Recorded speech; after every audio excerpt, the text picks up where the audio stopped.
Sir नमस्कार, मैं radio मेरी आवाज़ से। जी नमस्कार। नमस्कार जी। सर मैं पहले तो अपने जो हमारे ऑडियंस है मैं उनको बताना चाहूँगा कि आज हम किन से बात कर रहे हैं। तो आज हमारे साथ हैं उत्तराखंड और उत्तर प्रदेश की एक ऐसी शख्सियत जो इस सदी के एक सबसे बेहतरीन अधिकारियों के उनको कहना कोई दीगर बात नहीं होनी चाहिए।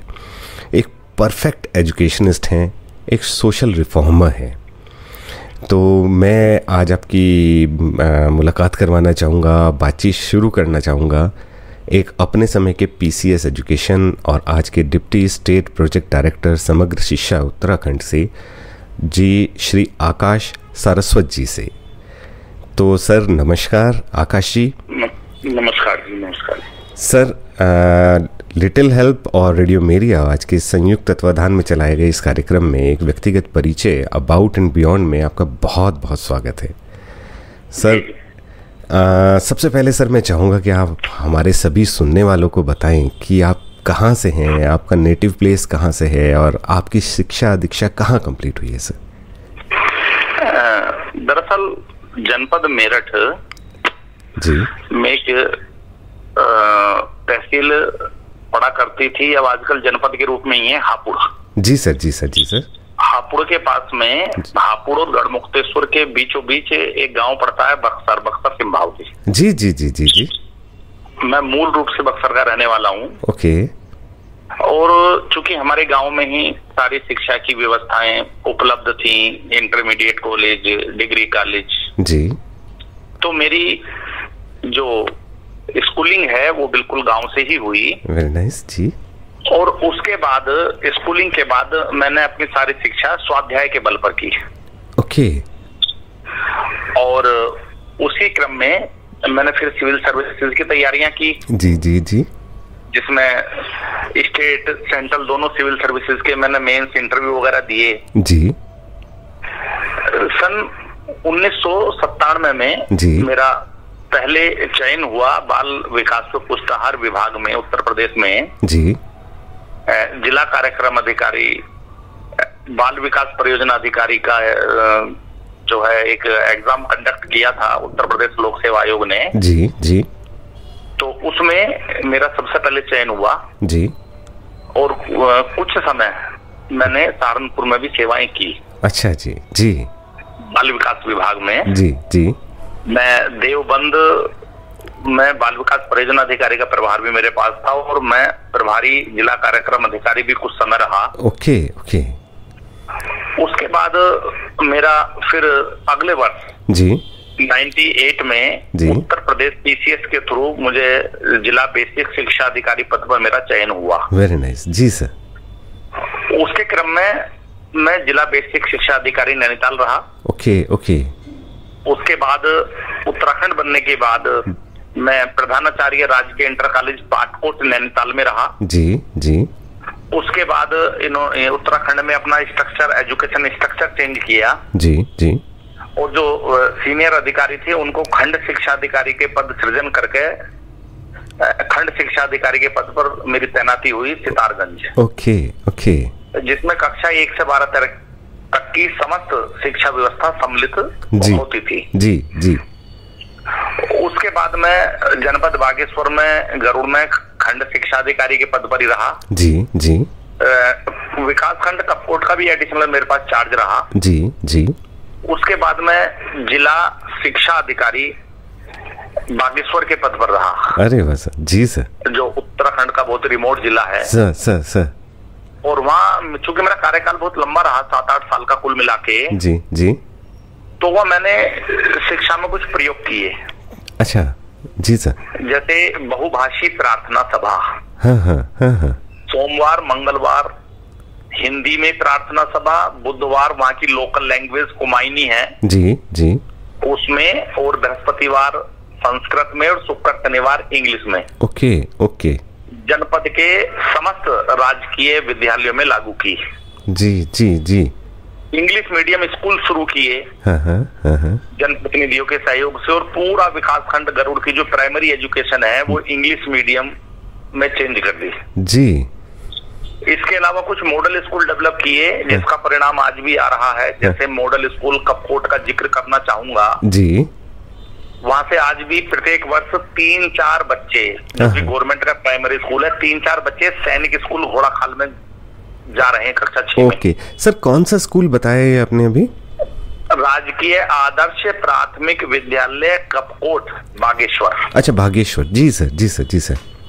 और 5-6-7 बच्चे जवाहर नवोदय में, 5-6-7 बच्चे राजीव गांधी नवोदय में। जी। कुल मिला के वहाँ एक कक्षा में 40 से 45 बच्चे होते हैं कक्षा 5 में, जिनमें से 25 से 30 का प्लेसमेंट स्कूलों में, अच्छे स्कूल उसमें हो जाता है। Very nice, very nice. इस तरह के स्कूल वहाँ पर डेवलप किए। जी जी। इसके अतिरिक्त हमने पुस्तकालय को प्रोत्साहन किया, जो पढ़ने पढ़ाने की संस्कृति के लिए। जी जी जी। एक दीवार पत्रिका, वॉल मैगजीन को प्रमोट किया। तो वो प्रत्येक स्कूल में वहां निकलनी शुरू हुई। सर ये क्या होता है, वॉल मैगजीन क्या होता है सर? ये दीवार पत्रिका, जैसे बच्चे होते हैं उनकी जो कोई चुटकुला लिखना चाहे, कविता लिखना चाहे, निबंध लिखना चाहे, जी जी जी, अपना कुछ भी कहानी कुछ भी लिखना चाहे तो एक सिंपल पेपर पर वो लिखते हैं। उसके बाद बच्चे ही संपादक होते हैं, वो तय करते हैं कि किस किस के रचनाएं श्रेष्ठ हैं। अच्छा अच्छा। और 2-3-4 चार्ट पेपरों को मिलाकर उस पर चिपका दिया जाता है। उसका कुछ नाम दे दिया जाता है और दीवार पर उसको लगा देते हैं, तो उसको दीवार पत्रिका कहते हैं, जिसमें कोई खर्चा भी विशेष नहीं होता सर। ये इतना इनोवेटिव आइडिया है, क्योंकि सर हमने देखा कि जितने भी और पब्लिक स्कूल्स हैं उसमें हमने देखा कि वो लोग, एक स्कूल मैगजीन निकलती है, वो स्कूल की मैगजीन होती है, उनका एक फोटोग्राफर आता है, वो बेसिकली फोटोग्राफ्स लेता है, और वो सब हमारे जब मैगजीन सभी को पता है स्कूल मैगजीन का। पर सर इसके अंदर जो, हाँ सर, मैंने अभी जो आपकी बात सुनी तो उसमें मेरे को लगा कि बच्चे खुद उसको छांट रहे हैं, बच्चे खुद उसको बना रहे हैं मैगजीन, तो it's a quite an innovative idea it's a. जी जी जी जी जी। तो इसका बागेश्वर के प्रत्येक स्कूल से निकलना शुरू हुई है दीवार पत्रिका। Okay okay. उससे बच्चों का हस्तलिपि अच्छी हुई। हाँ हाँ बिल्कुल, ऑब्वियसली। उनका सुलेख श्रुतलेख वाली बात हुई, सोचने समझने की शक्ति बढ़ी, उनमें रचनात्मक क्षमता बढ़ी बच्चों की। जी जी। और ये चूंकि बात सन 2013-14 की कर रहा हूं मैं, वो जब बच्चे कक्षा 10 में आए तो मोर देन 90% उन्होंने मार्क्स भी अचीव किए। लैंग्वेज वगैरह। सर एक्चुअल में इसके पीछे जो आपका जो मोटिव था ना सर, वो पूरा हो गया, क्योंकि बच्चों को पढ़ाई से इंटरेस्ट डेवलप हो गया। बिल्कुल, जो मेरे को सर, जो मतलब मेरा पर्सनल, मैं पता नहीं मैं सही हूँ या गलत हूँ, लेकिन मैंने जो पर्सनली नोटिस किया है, जब स्कूल के बच्चे हैं, जो सरकारी स्कूल के बच्चे हैं, छोटे बच्चे, उनका सबसे मेन मुझे लगता है कि उनके अंदर पढ़ाई के लिए इंटरेस्ट डेवलप होना सबसे मेन चीज़ है, क्योंकि वो लोग इंटरेस्टेड ही नहीं लगते, उनको वो मज़ा नहीं आ रहा, जो कि सही मायने में पढ़ने में मज़ा आना चाहिए। और आपके इस काम से मुझे लगता है उनको मजा आएगा, तो वो पढ़ाई की तरफ रुचि लेंगे, और एक बार पढ़ाई की तरफ बच्चा खुद रुचि लेने लगे तो फिर तो कुछ भी कर सकता है। जी जी जी जी। दरअसल कई बातें की हमने जिससे स्कूल आनंदालय बने और बच्चों को मजा आए। जी। उस जैसे बहुभाषी प्रार्थना सभा है। हाँ सर, मैं इस बारे में भी मैं आपसे पूछना चाहूंगा सर, ये एक बहुत यूनिक और इनोवेटिव आइडिया इस वजह से है क्योंकि बच्चे को आपने इनडायरेक्ट वे में 4 भाषाएं सिखा दी हैं, क्योंकि वो शब्दों के बारे में उसको पता चलेगा तो क्यूरियोसिटी डेवलप होगी। वो जब वो उसको प्रेयर कर रहा है तो इंग्लिश में भी कर रहा है, हिंदी में भी कर रहा है, संस्कृत में भी कर रहा है, तो उसके डेवलपमेंट हो रहा है, क्योंकि उसका ब्रेन चाह रहा है कि अब ये जो मैंने बोला है इसके मतलब क्या है, इसके बारे में पता निकालने का। तो सर ये आइडिया आपको कहाँ से आया सर? आपको कैसे लगा कि मेरे को बहुभाषीय प्रेयर होना चाहिए सर? दरअसल मैं फील्ड में बहुत रहा, मैं स्कूलों में बहुत मुझे जाने की आदत रही। जी जी। और मैंने देखा कि बच्चे स्कूल आते हैं तो बड़े रोते पीटते, बड़े दुखी, जी हाँ, मैं खुद रोते हुए जाता था सर। और जब स्कूल से जाते हैं बड़ा तेज खुश होकर दौड़ते हैं। जी, जाते हैं जेल। ये मेरे साथ में भी होता था और मैं मानता हूँ ये हर एक के साथ ही रहता है सर। और घर वाले भी मारते पीटते बच्चों को ऐसे ले जाते जैसे पता नहीं कहाँ फेंकने जा रहे हैं। जी जी जी। तो इन चीजों से क्या हुआ, बच्चों का स्कूल से घर जाने के लिए मन ही नहीं करता था। हाँ। और वो स्कूल के समय से 1 आध घंटा पहले जाने वाली भी, और बात भी बड़ी मुश्किल से टीचर्स उनको भेजते। जी अच्छा। बच्चा स्कूल के अंदर रुचि लेगा, पढ़ेगा, गतिविधियों में लगेगा, तो अपने आप उसका नॉलेज डेवलपमेंट होगा, पर्सनैलिटी डेवलपमेंट होगा। इसी क्रम में हमने एक कॉन्सेप्ट शुरू किया, किचन गार्डन। क्योंकि पहाड़ों पर जमीन तो बहुत होती है, कोई दिक्कत नहीं है, नो प्रॉब्लम। तो किचन गार्डन से बच्चों ने खेती के बारे में सीखा, फसलों के बारे में सीखा, फलों के बारे में, सब्जियों के बारे में, फूलों के बारे में। तो किचन गार्डन भी हमने किया। Very nice, very nice sir. और इसके अलावा हमने एक MHRD बैंक की स्थापना की। अच्छा सर, ये क्या है? मानव संसाधन विकास बैंक। ओके जी सर। इसमें हर सब्जेक्ट के एक्सपर्ट टीचर थे सर। समाज से जुड़े हुए साहित्यकार थे, पत्रकार थे, राजनेता थे। ओके। और सबका एक ग्रुप बना के इसको बैंक का नाम दिया हमने, मानव संसाधन विकास बैंक। ओके जी सर। और कम्युनिटी के सहयोग से हमने स्कूलों का डेवलपमेंट किया, विधायक निधि, सांसद निधि, जिला पंचायत निधि। जी। इवन एक विधानसभा क्षेत्र में एक विधायक ने, वहाँ 2 विधायक होते हैं बागेश्वर में, 1 से 1.5 करोड़ रुपया स्कूलों को दिया। अरे वाह, वेरी नाइस। कुल विधायक निधि का 40 से 50% स्कूलों को अलॉट किया। सर इसमें एक्चुअल में सर क्या है कि सॉरी, जो विधायक को सर, जो उधर के विधायक रहे होंगे, उन्होंने भी देखा होगा ना सर कि जो पैसा वो दे रहे हैं वो इतना अच्छा लग रहा है, तभी तो सर वो देने की कोशिश भी करते हैं। क्योंकि बेसिकली हमने देखा कि जी सर आदेश। मैं आपकी ये भी ध्यान में लाना चाहूंगा जी, जो हमें इंग्लिश मीडियम स्कूल किए थे, वो कोई गवर्नमेंट का हमें फॉर्मल सपोर्ट नहीं मिला था, वो विधायक निधि से ही किताबें हमने खरीदी थी। अरे वाह, वेरी नाइस। तो ये विधायक बागेश्वर ने अपनी निधि से, पहले हमने कक्षा 1 में शुरुआत की थी 12-13 में जी, फिर 2 में, फिर 3 में, स्टेप करके हम पूरे ब्लॉक के 150 स्कूलों को इंग्लिश मीडियम कर गए थे 2017 तक। ओके। और वो सारा विधायक निधि के सहयोग से हुआ। क्योंकि आपको शायद जानकारी ना हो, बागेश्वर बड़ा रिमोट जिला है बागेश्वर। जी। मैं चाहूंगा कि सर आप हमारे जो श्रोता हैं उनको बताएं कि बागेश्वर किस तरफ पड़ता है सर। बागेश्वर नैनीताल से हम जाते हैं तो नैनीताल से करीब जो अल्मोड़ा है वो लगभग 100 किलोमीटर है। जी। और अल्मोड़ा से लगभग 80 किलोमीटर आगे बागेश्वर है। जी। और बागेश्वर में 3 ग्लेशियर पड़ते हैं। Pindari glacier, Sunderdhunga glacier, Kafni glacier. और एक चौथा ग्लेशियर जो है नामिक, जो पिथौरागढ़ में पड़ता है, वो बागेश्वर की बिल्कुल सीमा पर है। ओके। और बागेश्वर एक नया जिला है जिसका उत्तर प्रदेश में तत्कालीन मुख्यमंत्री मायावती जी ने 1997 में गठन किया था। ओके जी। अल्मोड़ा जिले के 3 ब्लॉकों को हटा के, वो रिमोट एरिया था, उसको बागेश्वर एक जिला बनाया। ओके। तो वहाँ की स्थितियां बड़ी जटिल भी हैं सर। दूर ये इसी बारे में मैं आपसे इसी क्रम में मैं पूछना चाहूंगा, क्योंकि सर जैसे आप उत्तराखंड पूरा देखते हैं सर आप, तो सर पूरे उत्तराखंड के अंदर तो बहुत इससे भी ज्यादा रिमोट एरियाज हैं, और इससे भी ज्यादा, मतलब हम कहेंगे सबसे टफ सिचुएशंस में आप वहाँ पे काम करा रहे हैं। जी। और सर बड़ा एक आपके व्यक्तित्व में एक होलिस्टिक अप्रोच दिखाई देती है, एक संपूर्णता दिखाई देती है। मतलब मेरे कहने का मतलब यह है कि शिक्षा के साथ साथ समाज में परिवर्तन करने की जो सकारात्मक सोच और भावना आपके अंदर है सर, वो आप सर किस तरीके से और किस तरीके से आप मैनेज कर रहे हैं वहाँ पे इतने रिमोट एरियाज में? मतलब कोई विशेष ऐसी चीज जो कि जैसे यूपी अगर हम लेके चलें अभी, या और स्टेट्स को लें अभी, जो कि हम मान के चलेंगे जो इतने दुर्गम नहीं है, जी, तो वहाँ पे काम करना बहुत आसान रहता है। आपने इतने टफ सिचुएशंस में इतना अच्छा अप्रोच करके और इतने अच्छे इनोवेशंस आपने वहाँ पे इंट्रोड्यूस करे, तो सर कोई विशेष ऐसा कुछ रहा जिसकी वजह से आप कर पाए, या कैसे, मतलब आपने इसको किस तरीके से मैनेज किया सर? दरअसल मेरी एक भावना रही है जिसके लिए मैंने उत्तराखंड में रुका भी और उत्तराखंड को चयन किया। मैं उत्तर प्रदेश नहीं वापस आया राज्य बनने के बाद। जी। मेरे मन में एक जज्बा था समाज के लिए कुछ करने का, देश के लिए कुछ करने का। जी। उसी के क्रम में मैं 20, 30, 40 किलोमीटर पैदल चल के स्कूलों में गया।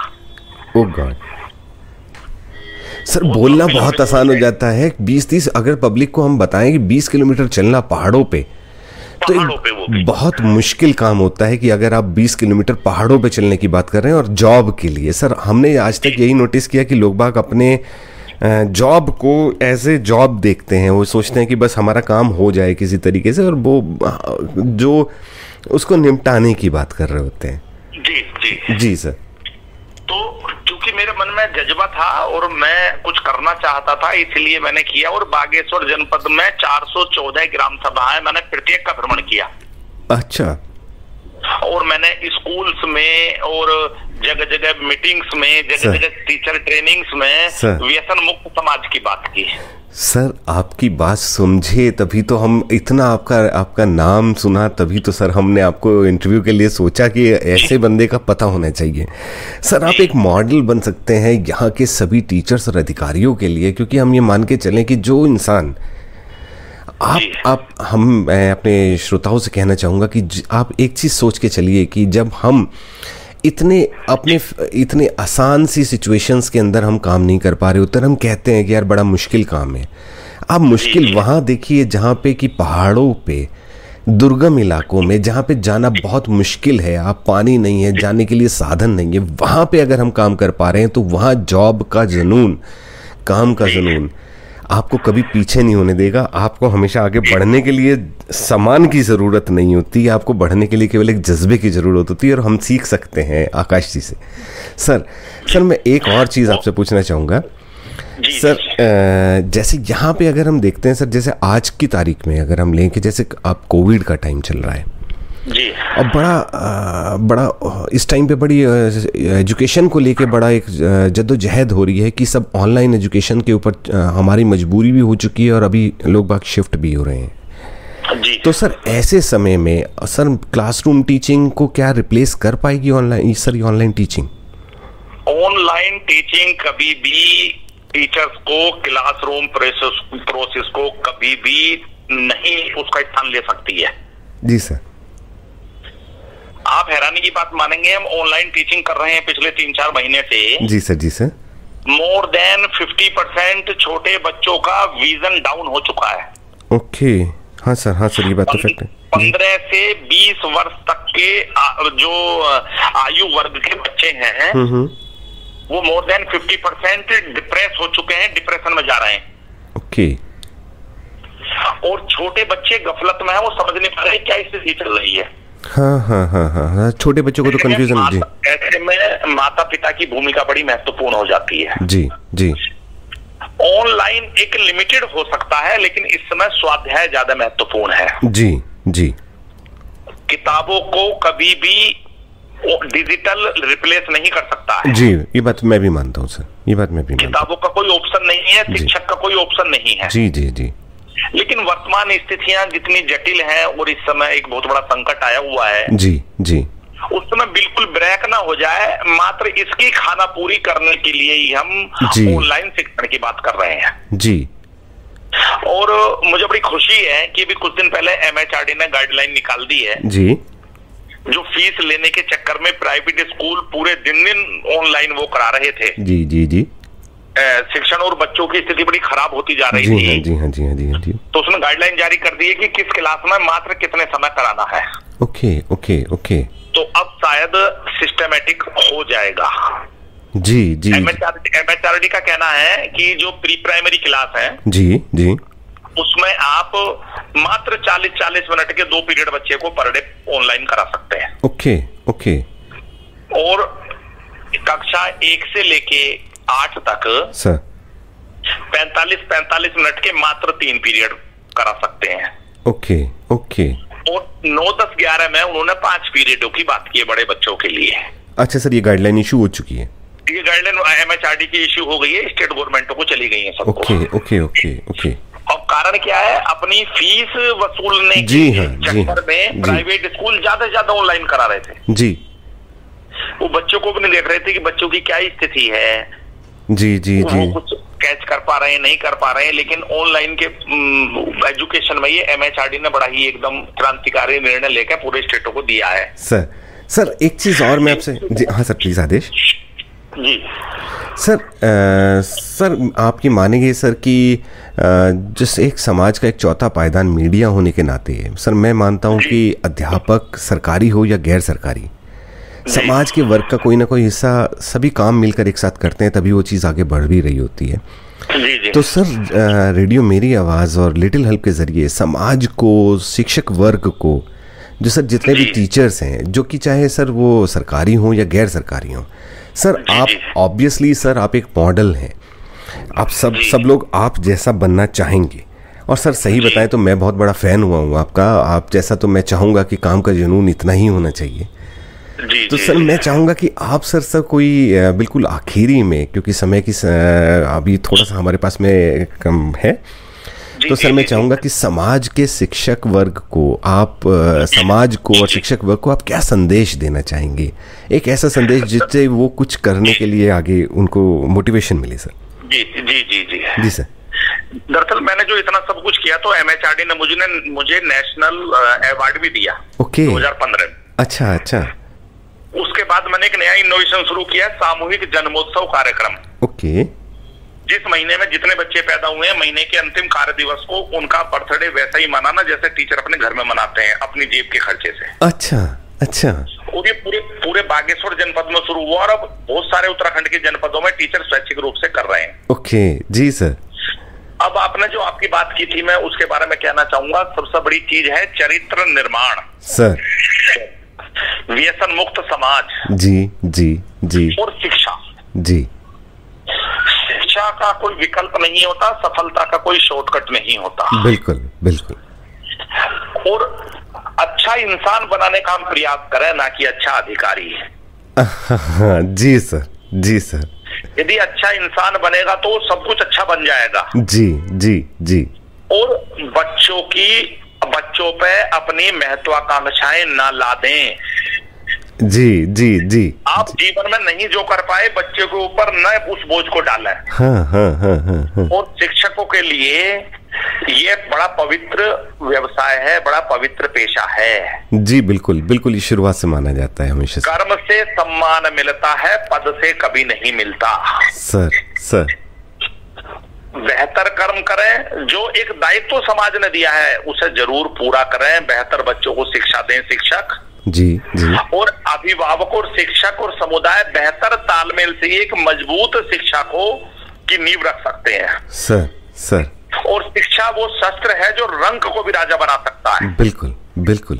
स्वामी विवेकानंद जी का जो ये कहना है, ये सर्वथा आज भी उतना ही प्रासंगिक है। जी सर। अपने लिए तो पशु भी जीते हैं सर, लेकिन शिक्षा वो है जो हमें अपने साथ साथ औरों के लिए भी जीना सिखाए। जी सर बेहतरीन जी।